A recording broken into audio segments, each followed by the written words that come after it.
Beberapa tahun yang lalu, si Rizik pernah ke Aceh, ngoles madu di punggung sebagian pengikutnya di sini ya. Artinya ngebual di sini. Bagi pengikutnya itu merupakan firman ataupun fatwa ya. Bagi gua hanya bualan-bualan kosong dan madu diolesin di sini. Gimana mau jilatnya? Nggak akan kena lidah kita, Jik. Nggak akan, Jik. Betul. Maka itu saudara Aceh harus memimpin Indonesia. Aceh harus menjaga Indonesia, saudara. Takbir. Maka itu saya minta, saudara. Sekali lagi, Aceh ini modal dan model bagi bangsa Indonesia, saudara. Betul. Kenapa saya katakan modal, saudara? Anda tahu, waktu perjanjian internasional tentang kemerdekaan Indonesia, saudara, itu salah satu syaratnya adalah kalau suatu negara sudah dijajah 150 tahun tanpa henti oleh negara lain, maka negara tersebut menjadi milik negara penjajah, saudara. Itu semua wilayah Indonesia sudah dijajah. Itu anak TK di sini pun tahu, Jik.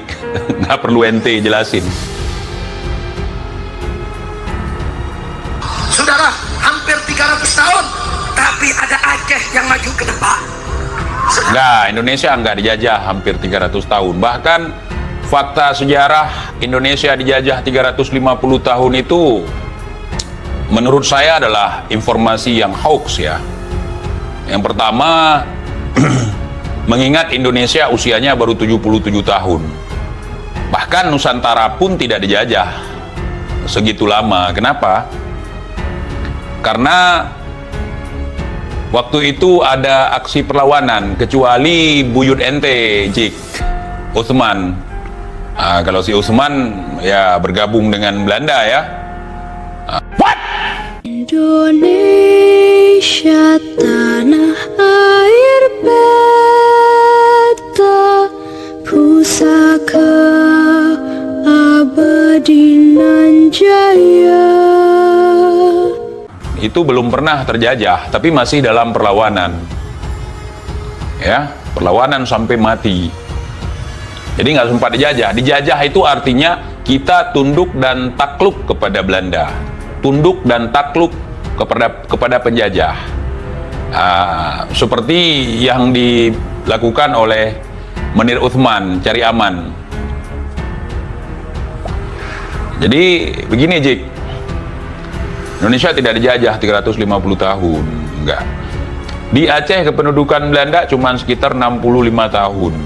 Itu pun perang, dan agresi pertama itu menumbangkan banyak jenderal mereka. Kemudian di saat fase-fase terakhir, ada seseorang yang membentuk sebuah korps yang namanya Korps Marsose ya. Nah, disitulah orang-orang lokal direkrut. Ada orang Afrika juga di dalamnya untuk menyerang pejuang. Yang paling banyak ya pengkhianat-pengkhianat yang ada di dalam negeri kita sendiri. Tidak mesti yang kata kalian dari Yaman, dari lokal juga ada. Ya, nah, itu menurut pemahaman saya. Mari kita simak lagi, karena Bung Rizik ini saya tahu setelah 98 pasca aksi 98 beliau baru muncul gitu ya. Sebelum-sebelumnya entah di mana saya nggak tahu. Kemudian setelah tsunami Aceh, kemudian beliau jadi relawan tsunami, bukan relawan perang ya. Nah, setelah perang damai berbondong-bondong pengikut mereka, bahkan dari mulut dia sendiri mengatakan bahwa dia berperan di dalam perdamaian Aceh, dan saya tidak percaya itu. Ya, mereka seperti polisi India. Udah selesai semua, baru mereka datang sebagai pahlawan. Dan mari kita membuktikan omongan-omongan mereka, mulai dari 2009, hashtag 2019 ganti presiden, tidak terbukti. Ya, kemudian mereka akan mimpin perang jika Jokowi menang periode kedua, itu tidak terbukti. Kemudian kebangkitan PKI, itu juga tidak terbukti. Bahkan Saya sangat menyayangkan ketika ada orang-orang yang anti terhadap keturunan PKI. Keturunan PKI, keturunan PKI. PKI itu bukan sebuah nasab. Partai itu sebuah partai.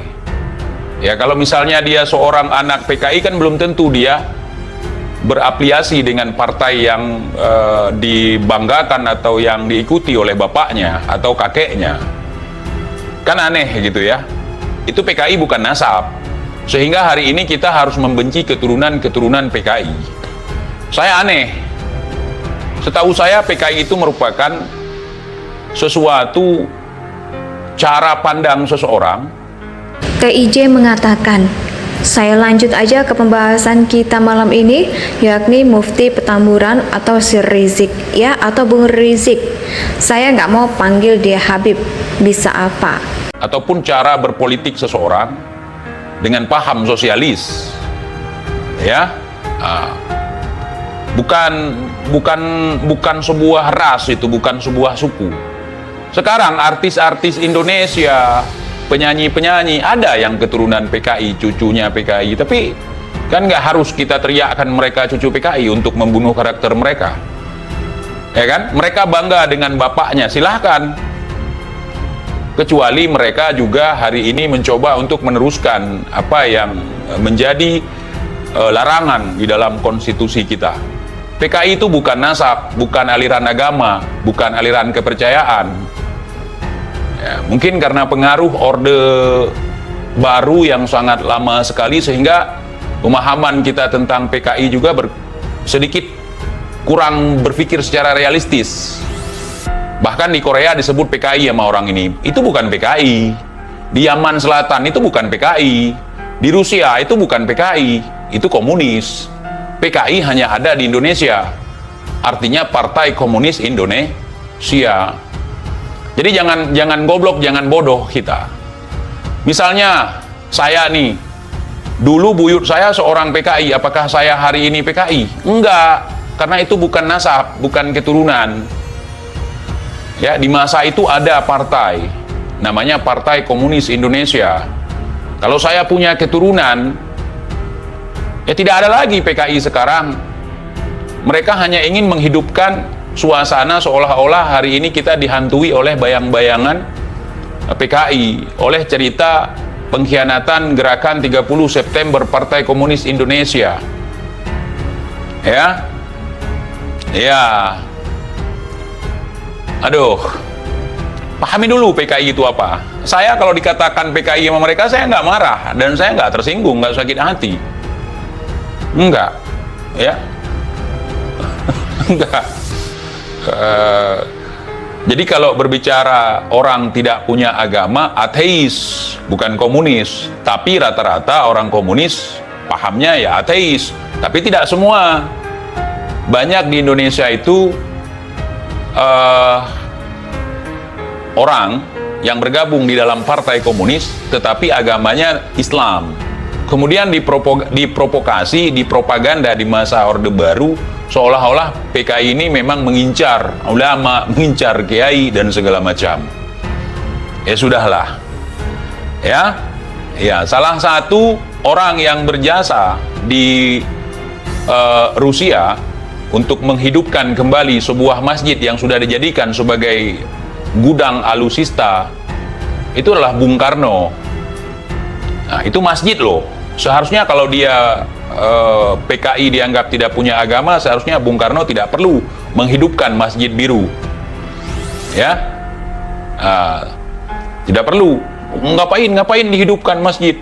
Tapi beliau yang menyarankan, ya, kepada pemimpin Uni Soviet waktu itu untuk menghidupkan kembali masjid yang sudah dijadikan sebagai gudang alutsista. Sudah disimpan tank, senjata-senjata perang dunia kedua disimpan semua di situ.